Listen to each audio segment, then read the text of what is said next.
সাবধান সাবধান, ডাঙ্গি ডাঙ্গি ছড়িয়ে গেছে। কি ছড়িয়ে গেছে গুলটে মামা? ডাঙ্গি ডাঙ্গি। ও ডেঙ্গু, ওটাকে ডেঙ্গু বলে। আমি তাহলে বাড়ি যাই। চিকার ভিতর ডিম ক্যালটা বুলাস কোথা করেন। এখনই তো আমাদের ঝাঁপিয়ে পড়তে হবে। কোথায় ঝাঁপিয়ে পড়তে হবে? মশা মারতে। এই সুযোগ, এই মাত্র আমি পুরসভা থেকে এলাম। গলদপুরের সব কটা মশা মারার দায়িত্ব একবার যখন আমাকে দিয়েছেন, আপনি নিশ্চিন্ত থাকতে পারেন। উজবুক, মশা মারবে আমার পুরসভার লোক। তোরা শুধু লোকজনকে সচেতন করবি। সারাদিন তো আড্ডা মারিস, কিছু কাজকর্ম তো কর। ভালো করে কাজটা করলে কিছু পারিশ্রমিকও পাবি।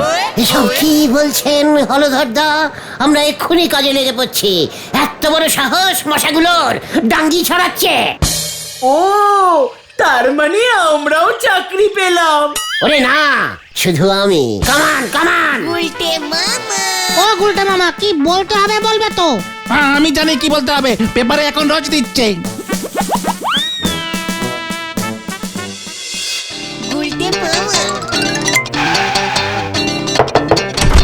মাসিমা নমস্কারম। ডাঙ্গির মশা গলতপুরে ঢুকে গেছে। সব সময় দরজা জানলা বন্ধ করিয়া রাখিবেন, ঘরে যেন জল ঢুকিতে না পারে। হাত ছাড়া। একই লোকের ভালো করতে নেই দেখছি। আরে ঘরে জল ঢুকলে কি হবে? তুমি বলো জল যেন বেশি দিন কেউ জমি না রাখে। চিকার আমাকে শেখাতে এসছে।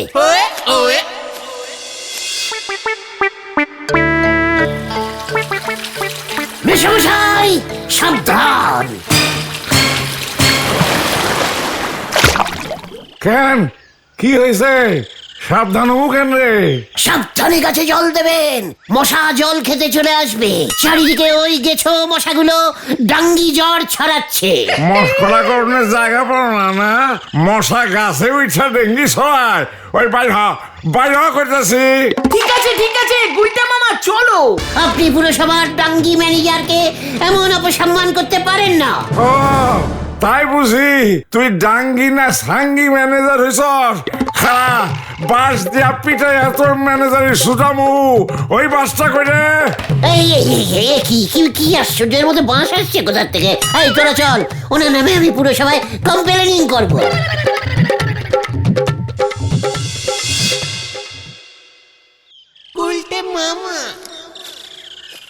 তুমি যদি লোকজনকে এসব উল্টো পাল্টা বলো তাহলে কিন্তু চাপ হয়ে যাবে গুলটে মামা। ঠিকই তো, তুমি বলো যে মশারি ব্যবহার করুন, বাড়িতে বেশি দিন জল জমিয়ে রাখবেন না। চুপ কর, বাড়িতে জল জমাবে কেমন করে? এই পুকুরটা কার রে? শুনেছি তো মাধবদা কিনেছে। চল মাধবদার কাছে। চারিদিকে এত ডাঙ্গি হচ্ছে লোকজনের, তার মধ্যে মাধবদা পুকুরের জল জমিয়ে রেখেছে এতদিন ধরে। এই যে কাকা, এই উঠুন উঠুন বলছি। কেন রে, এই পুকুরকে তোর নাকি? জমা জলে চান করছেন, ডাঙ্গি জ্বর হলে বুঝবেন। পুরসভার লোক আমি, সাবধান করে দিলুম। লোকের ভালো করতে নেই। এই চল রে।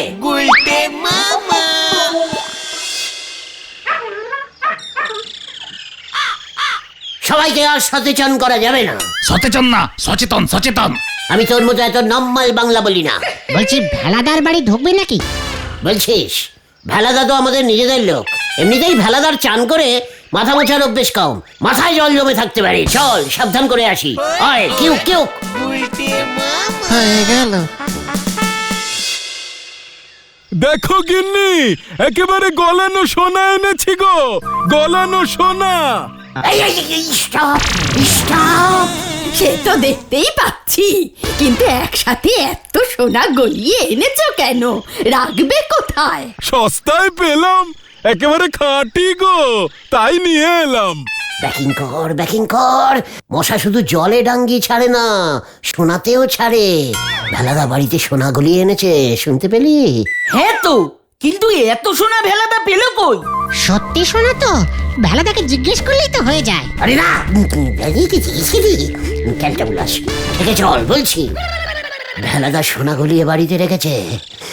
এত সোনা হয়ে গেছে ভেলাদার, 1 বালতি 2 বালতি। গলানো শোনায় ডাঙ্গি মশা ডিম ছাড়ে গুলটে মামা? ছাড়তেই পারে, জমা কিছু দেখলেই ওরা ডিম ছেড়ে দেয়। কোথাও একটা ভুল হচ্ছে আমাদের। হোয়াট ভুল? সারা পাড়ায় ডাঙ্গি মশা ঘুরে বেড়াচ্ছে, আর তার মধ্যে পাড়ার একজন বাড়িতে জলের বদলে বালতি বালতি গলানো সোনা জমাচ্ছে। এটা কি টেকনাবলিস্টিক ব্যাপার বলতো? আচ্ছা এবার তাহলে আমাদের কি করা উচিত গুলটে মামা? সেটাই তো ভাবছি রে। চল দেখি এক কাপ চা খেয়ে বুদ্ধি বার করি। চলো চলো। চলে আয়। হয়ে গেল।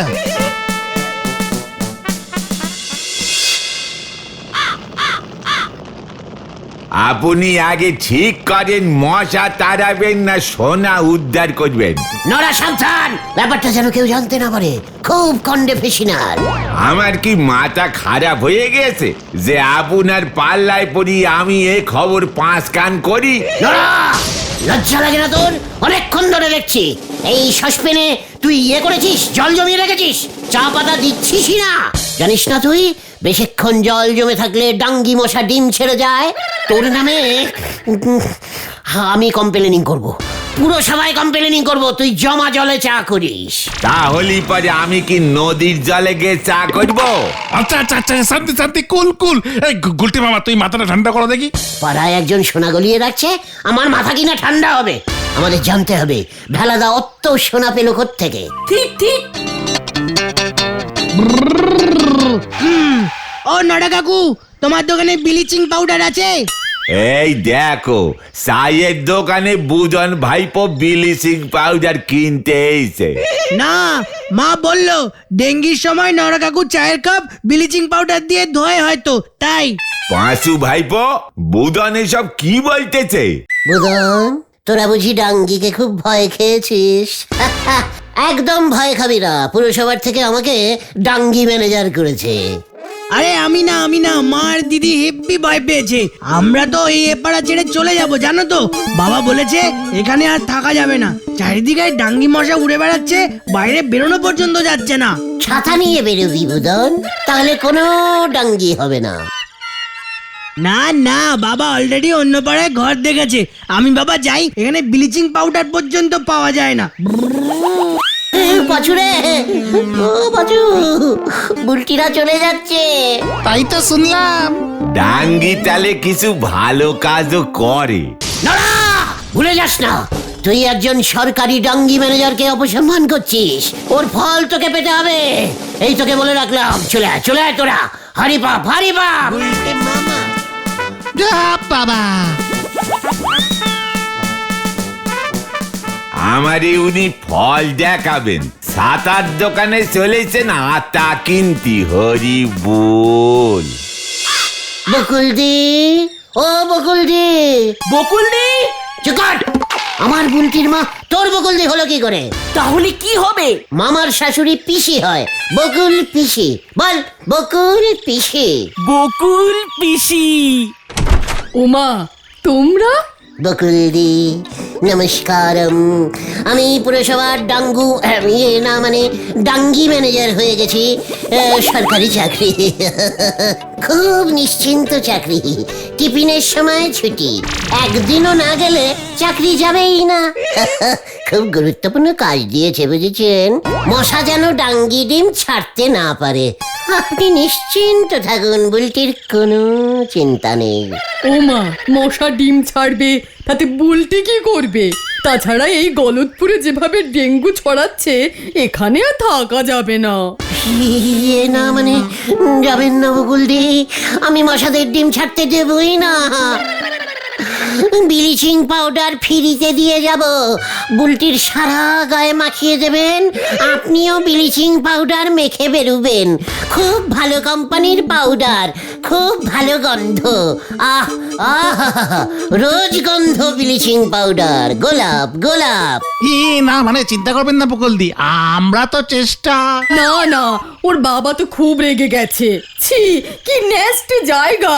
বুদনটা এত ছোট, ওর জন্যই তো বেশি চিন্তা। ছোট মশাগুলো ডিম পারে না, বিশ্বাস করুন, চিন্তা নেই। আপনারা আমাকে এভাবে ছেড়ে চলে গেলে আমি কিন্তু সরকারি চাকরি থেকে পদত্যাগ করব। এভাবে বলো না গুলটে, আমরা এখন থেকে বড় ফেলাতে থাকবো। তোমাদের ছানুদা ফেলাট পছন্দ করেছে 13 তলায়। আপনাকে তো বলতে ভুলেই গেছি বকুলদি, ডাঙ্গি মশাগুলো নাকি 13 তলাতেই উড়ে বেড়াচ্ছে, নিচে নামছেই না। আর 13 তলায় যারা উঠছে তাদেরকেই কামড়াচ্ছে। খুব ফাস্টি মশা তো। উমা, তাই বুঝি? তাহলে তোমাদের ছানুদাকে বলবো 5 তলাতেই বুক করতে। তাও আপনারা চলে যাবেন? হ্যাঁ ভাই, কিছু মনে করো না। এতগুলো সোনা এখন আমি কাদের দেব? ভাল লাগে না। কি সোনা? হ্যাঁ মানে? পুরসভা থেকে ঘোষণা করা হয়েছে, যারা এই সময় সব থেকে বেশি মশা মারবে তাদের 1 বালতি করে গলানো সোনা দেওয়া হবে। হ্যাঁ, যা কেলো। আমি ভাবলুম আপনি হলেন আমার বুলটির মা, আপনাকেই আমি প্রাইজটা দেবো।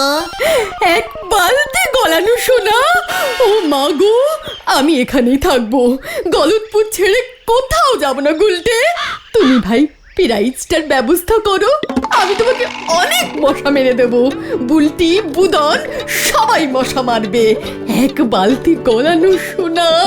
খেলার বুকিং ক্যান্সেল করতে হবে। বুদনের বাবাকে এক্ষুনি ফোন করে দিতে বলি। হ্যাঁ, যাই যাই যাই, আমি এক্ষুনি বলি। ইয়াহু! চল রে পাজু, আমার বুদ্ধির খেল দেখেছিস? চলে আয়, নরাকে গিয়ে কেসটা বলতে হবে। আয়, কিউ কিউ। আপনি যে এভাবে হাতির গুদে ঘুটে বাইনে দেবেন, সে তো আমরা কেউ বুঝতে পারিনি। নন্ড ভণ্ড গুলটি বাউ। চুপ কর নরা, চায়ের ব্যবসা করিস, ঘুটের খোঁজ রাখবি কেমন করে তুই? তাহলে তুমি বকুল দিকে 1 বালতি গোলানো সোনা কেমন করে দেবে শুনি? আর ভেলা দেখি ওর গলানো সোনা তোমাকে দেবে নাকি? সোনাটা যে বালতির মধ্যে আছে তার কি প্রমাণ আছে? গামলার মধ্যেও তো থাকতে পারে। তাতে তোর কি হত না? আমার তো মনে হয় থানায় গিয়ে বলহরি দারোগাকে খবরটা জানানো উচিত। আমাদের ভেলাদা শেষ পর্যন্ত সোনার ইসমেগালিং করছে। তবে যা খুঁজবেন সাবধানে, ভুলে যাবেন না এই ভেলা বাবু কিন্তু বাজার থেকে শিঙ্গি মাছ এনে ইলিশ বলে চাইলেছিলেন একবার। চুপ করবি তোরা। আজ রাতে আমি ডাইরেক্ট ভেলাদার বাড়িতে অ্যাটাকিং করব। চুপ চুপ, ওই দেখো, বৃষ্টি না চাইতেই গর্জন করলো। মেঘ না চাইতেই জল। চুপ কর। ভেলাদা না? কেন, তোর সন্দেহ হচ্ছে নাকি? মা, কি কথা? সন্দেহ হতে যাবে কেন? কোথায় যাচ্ছেন ভেলাদা এই অসময়ে? মানে অসময়ে আবার কি? আমার 5টা 50-এ ফ্লাইট, একটু আমেরিকা থেকে ঘুরে আসি, দরকার আছে। আমেরিকা? আমেরিকা কেন? সোনার সঙ্গে সঙ্গে কেরাসিন তেলও পাচারের ব্যবসা, মানে। ওই কি বলছিস এসব? সোনা পাচার? এই জারগুলোতে পেট্রোল আছে। প্রাইভেট প্লেনে যাচ্ছি তো, তাই নিজের প্লেনের পেট্রোল নিজেকেই ভরতে হয়। আমি গেলাম রে, তোরা এসব বুঝবি না।